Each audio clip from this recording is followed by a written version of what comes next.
regards to the golfing and Jack Nicklaus that I read about. Did you ever, because I know a lot of guys love golf, and you know, I want to talk to the guys here who love golf. You're a bit of a golfer? I was when I was young. I grew up with Tom Weisskopf and, Oh, wow. and Jackie Nicklaus, and Arnold Palmer was in the Coast Guard in Cleveland at the time. Right. And I played a lot of golf with them. I sort of peaked when I was about 14, and then I went to college and discovered girls and basketball and there you go. things like that. But I'm the kind of person, if I don't feel that I'm progressing, then I sort of lose interest. Definitely. And when I felt that I couldn't get any better in golf, then I lost interest. And just like when I brought Elton John here. Wow. Okay? So I brought him here, I broke him, loved what happened, turned him over to my assistant, and then I brought Pink Floyd here. Wow. So, you know, that's the way I am. Wow. Yes, definitely. That's just me. You're a groundbreaker, definitely. And you're definitely an honor to interview. I'm just, thank you. I am so happy and honored that you have taken the time, and you know, you were so gracious in allowing us to come and interview you in your home, and just I'm floored. I'm absolutely just beyond happy that you did this. And I, you know, I really definitely am a champion for Jerry Heller. You know, and I will be championing you out there, definitely. So, I'll tell you something, that when Eazy passed away, I anticipated that there would be a furor around his passing. So when he died on March 26th, they denied that I had ever been involved in the company. Wow. Oh, yeah. whoa. So I brought in Pricewaterhouse No, that's right. to audit the books. Exactly. Exactly. So they came in and audited the books. Right, and the truth came out. Now, the truth hasn't come out yet. Oh, wow. Ruthless had their own business managers. Okay. A guy named Lester Nispel, Okay. who represents the Kardashians and Wow. the Eagles and Wow. Irving Azoff, and he represents Shaquille O'Neal. Wow. And he is the biggest business manager. Rod Stewart for 40 years. He's the biggest business manager in show business. He audited the books. He was Easy's accountant, not mine. Right. I wasn't there when he signed his tax returns. Right. Easy Right. had Right. his own guy. Stuff, right? And then the estate had somebody come in that was overseen by Loeb and Loeb, who were the estate's attorneys or whatever, and Ron Sweeney. And all of those people said that there was absolutely nothing wrong. Everything was perfect. Wow. So when this movie comes out, I haven't seen it yet, and like I say, I don't think it's appropriate for me to comment on it until I've seen it. Right. But if that isn't portrayed exactly like that, I mean, that's Pricewaterhouse, Right. Loeb and Loeb, Lester Nispel, Right. Right. then I'm going to be there with my lawyers, Definitely. and we're going to Deal with it accordingly. we're going to deal with it appropriately. Right. That's all. Right. And I'm not going to say a word until I see what they say. And you know, I am excited to see the movie. It's going to be a huge movie. I think it's going to be a bigger movie than 8 Mile. I really Yes, definitely, definitely. Yes, It's going to be huge. It's going to be huge. I'm excited, and it's going to be a huge, huge movie. And I certainly feel part of that. I'm a little apprehensive about the way I'm portrayed. Right. And it's Paul Giamatti. And I'm interested to see, because he's a great actor. He's a little guy with a pot belly. I was going to ask you, how do you feel like if you could have cast yourself, who would you have picked? Because it's so crazy to have a movie and it's out, and then you see somebody cast as you, and you're like, I don't Well, look like obviously, they should have used someone as good looking as me, like There Brad you go. Pitt.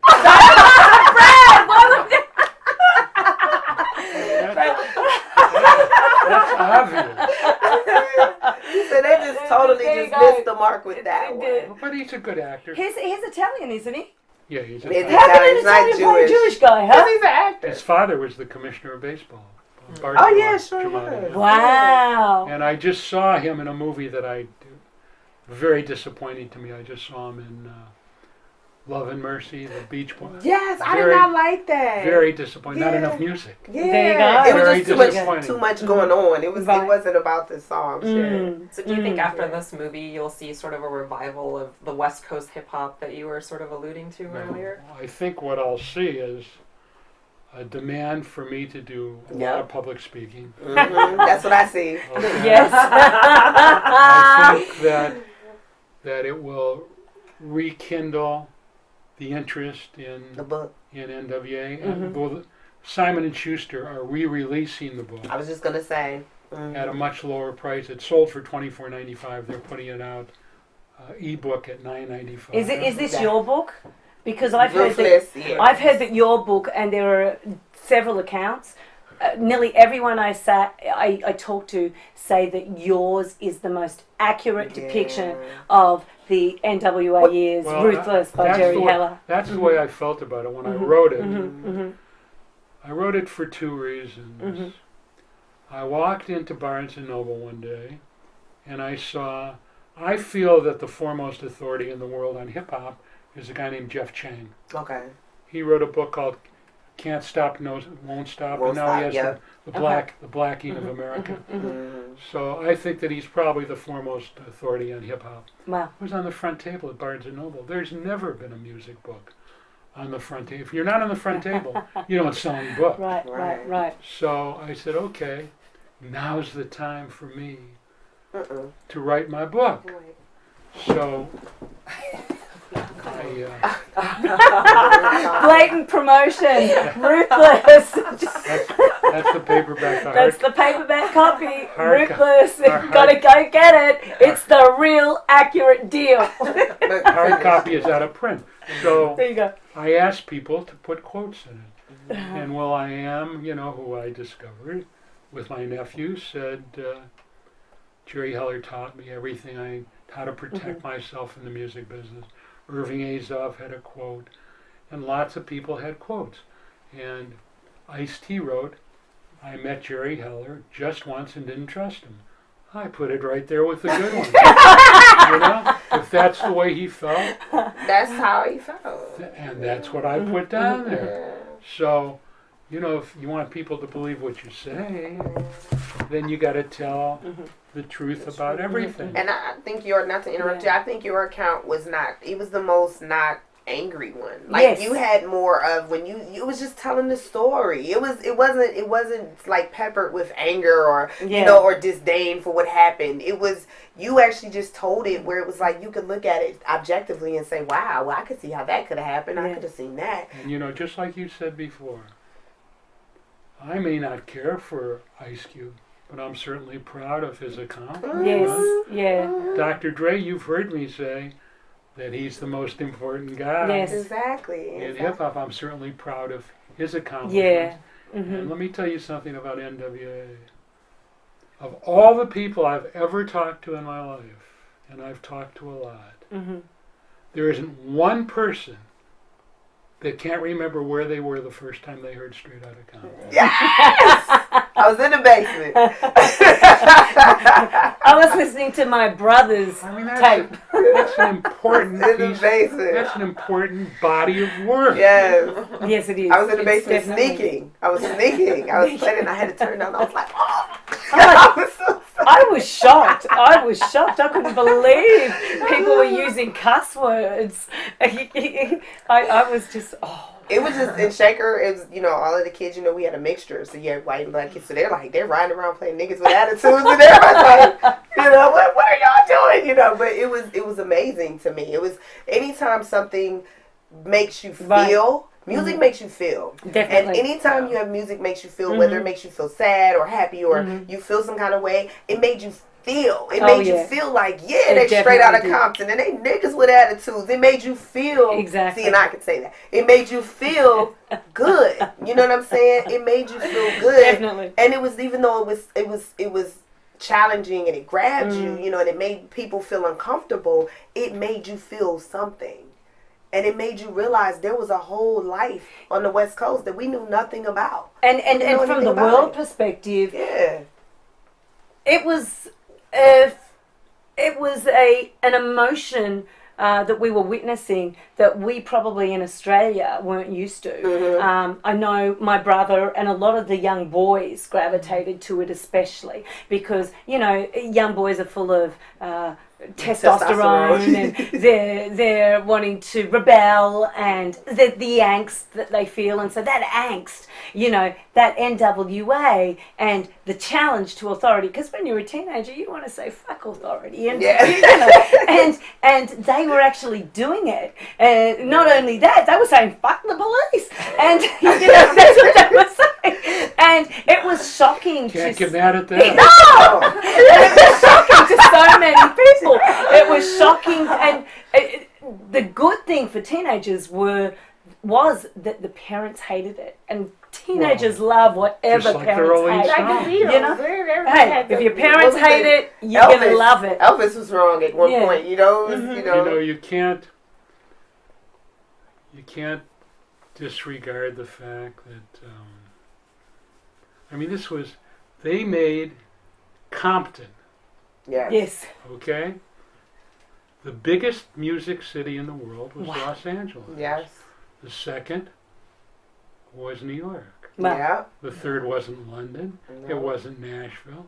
It wasn't Berlin. It wasn't Tokyo. What was it? Compton, California. They made Compton, California, the third There you go. biggest music city in the world. Yeah. And we got some Compton people in the house here. Right.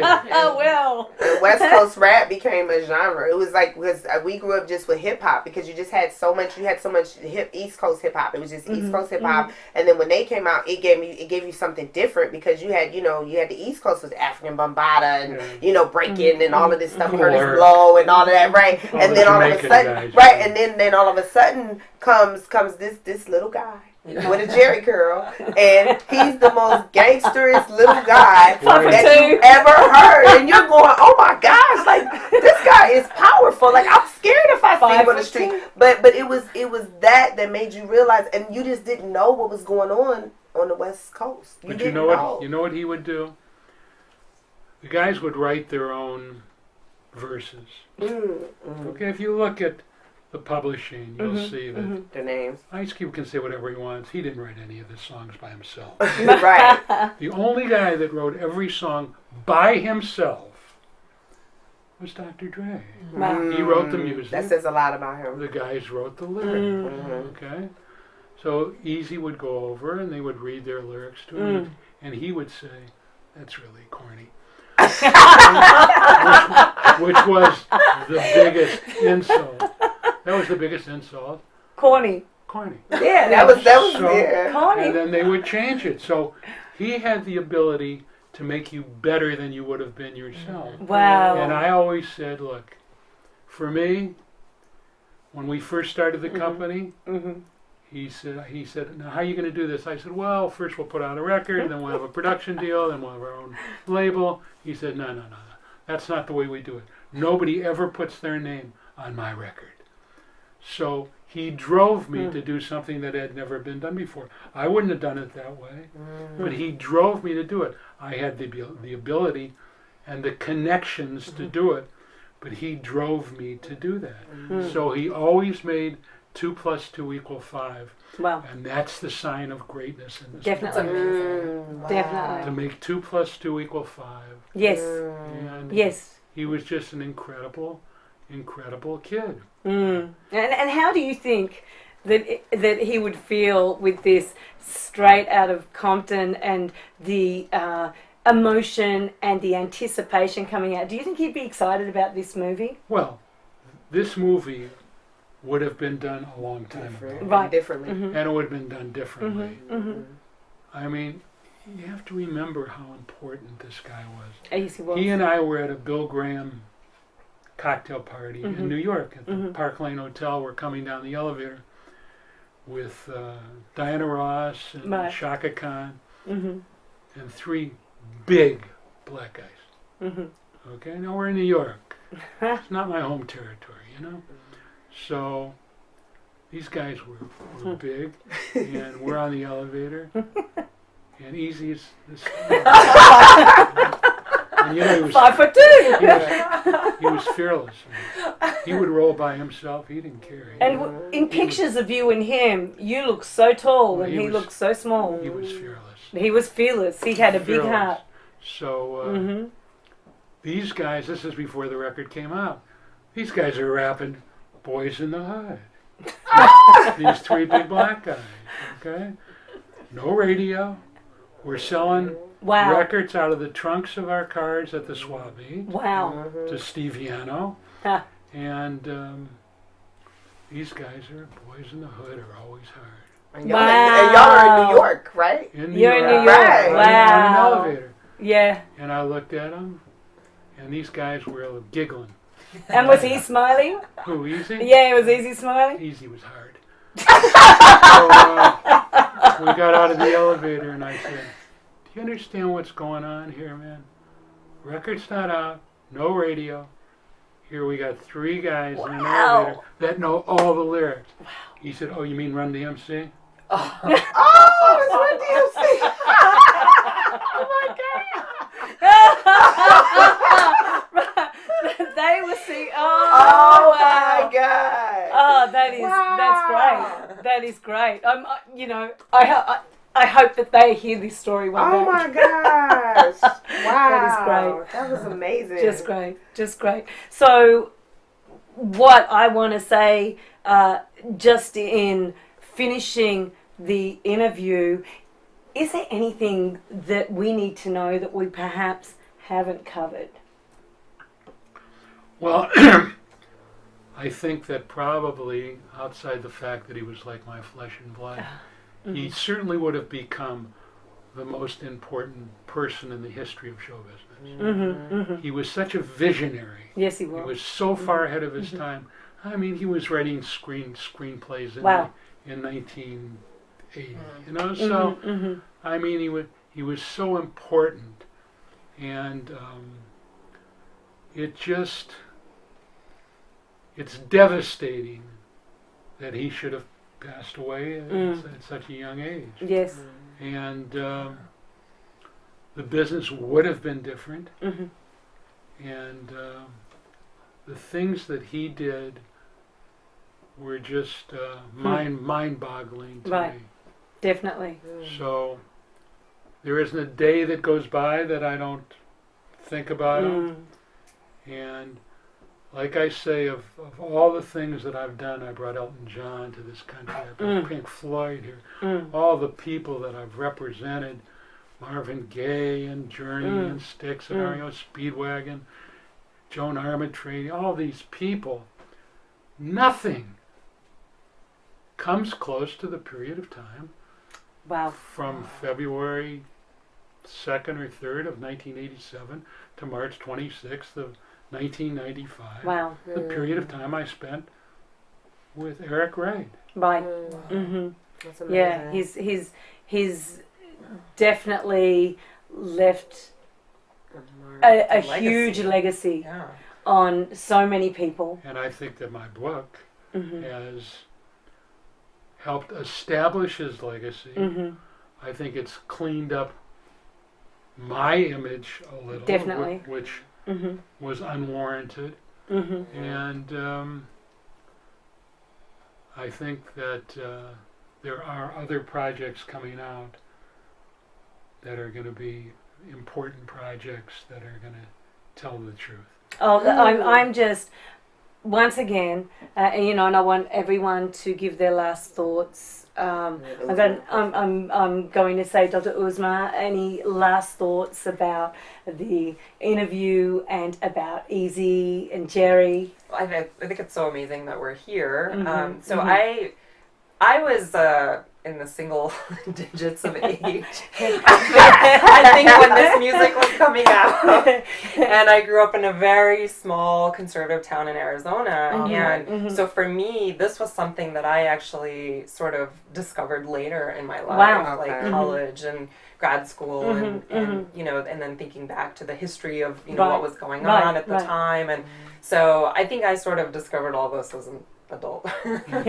But it's incredible. I mean, it's really incredible, the story and the impact that it's had on people. And to this day, and you know, I think there's some things that are just, they go down as classics. And I think, you know, Eazy-E and N.W.A. and, you know, classic hip hop. And it'll be really interesting to see, you know, what sort of, how this movie and, you know, if there's a change in the music industry or in the type of, you know, because hip hop itself has changed so much. Yes. Look at what this says. Wow. N.W.A. and the album that changed the world. Now, Straight out of Compton. Look at the albums you have on here: The Doors, Dylan, Jimi Hendrix, The Sex Pistols, Public Enemy, Elvis Presley, N.W.A. Yeah. In color. The album that changed The Clash. In color. changed There's the Clash. Aretha. Yes. Oh my goodness. Who's this one here? Public Enemy. Parliament. Wow. There's a group. Is that Bob Marley? Called That's Bob That's Marley. Marley. That's Bob Marley. It is too. Kraftwerk. Wow. That's a group I brought here in 1973 Wow. that started electronic music. Wow. The Rolling Stones. Yeah. There you go, because they definitely. And are the Beatles on here? Well, sure. Where have we got the Beatles? Right there. Right there. There you go. The Beatles had to be there. Sgt. Pepper. Sgt. Pepper, Yeah. Nirvana. Dylan. Jimi Hendrix. Yes, Yeah. I Marvin love Gaye. Marvin Gaye. Yes. So Wow. amazing. Sex Pistols. Johnny Rotten. Yeah. Okay. And wow. Wow. They And called them, the LA Times called them, the most important album of the 20th century. Yes. wow. That is, and it's got the biggest place there too. Well, it's right in the middle. Yeah. And it's bigger than all the other ones. Yeah. Dr. Joy, last thoughts. I'm so honored. It's like, you know how you're like in awe about something? I'm in awe about you as an individual. You have such a wealth of knowledge that you're not scared to share. Yes. I love to hear stories. You know, sometimes people get so into just talking at you to talk about something, but it's nice to hear the stories, because within the stories are lessons. They're lessons that we learn, that you know, I deal in the entertainment industry now, even as a physician, and you know, I'm very personal. And what I love about you is that you show, like, listen, it's a business side to this, and there's a balance, and this is what we're doing, you know, and at the end of the day, you can care about your artists, and but there's still business involved. It's still business, Definitely. you know, and I love that you are not angry, that you are not bitter, because it's like why would you be? That, like you said, that experience was amazing. That was the best time You know of what your I life. mean? That was the best time of your life. So it's like these guys, because of that best time of your life, all your babies, that's what I'm saying, all your children grew up and they became these wonderful things. They grew up into these wonderful, successful people. And you know, you lost one baby early on, you know, but you and him were the foundation for all of this that's in here. Yes. For all of this. And what you did for us is you gave us content and music. Definitely. You gave us something that made me feel, I felt good. I wasn't mad. I wasn't mad. I might have been listening to niggas with attitudes, but I didn't have an attitude. I was happy. So I'm just grateful for you. I hope you continue to teach and share and do the good work that you do. Definitely. And I'm so happy. I can't wait till we're done filming, because I'm going to hug you if Yeah. you don't mind. And, you know, And you know Jerry likes the young girls. and you like, I might be too old for you, but you know, I don't think so. but at the end of the day, I really am so happy that you let Diva Docs into your home. Yes. And you allowed us to come here and, you know, share this intimate moment with you. I'm so grateful. So thank you. Definitely. I And want to tell you, this is the only interview I've done before the movie. Oh my gosh. yes. Wow. and Jerry, Rolling Stone I turned down, People I turned down. Oh my I gosh. turned them all down. Diva Docs came. Totally Thank you so honored. much. And I want to say, Jerry, that I just feel so honored. I feel a loyalty to you, Yes. that you have allowed us in to your heart, to your home, that you've opened yourself up to us, and all you've given us is honesty and truth and the real story. And I hope that we can touch everyone with it, that they know the truth about who you are and who Eazy was, and they get the whole picture. And I feel so happy to be able to facilitate that with Diva Docs, and trying to grow this platform myself while going after my doctorate. And I have a couple of radio shows, and getting into web series, but this has been one of my most important interviews that I've done, because I really believe that what you've got to say is important. My daughter is biracial. So, even though you see, or the people out there see, the blonde Australian, black rights and black lives matter to me, because so many of my friends and family are black. And as I said, I married a black man, I have a biracial child, and I am not what people first think of when they see me. And what you've done is empower so many people, and you've left a legacy yourself, as well as Eazy-E and N.W.A. Thank you, Jerry Heller. Jerry Heller, Diva Docs, we love you. Yes. Thank you. Thank you. Uh-huh. Thank you. Oh! Yes, I know. I'm like,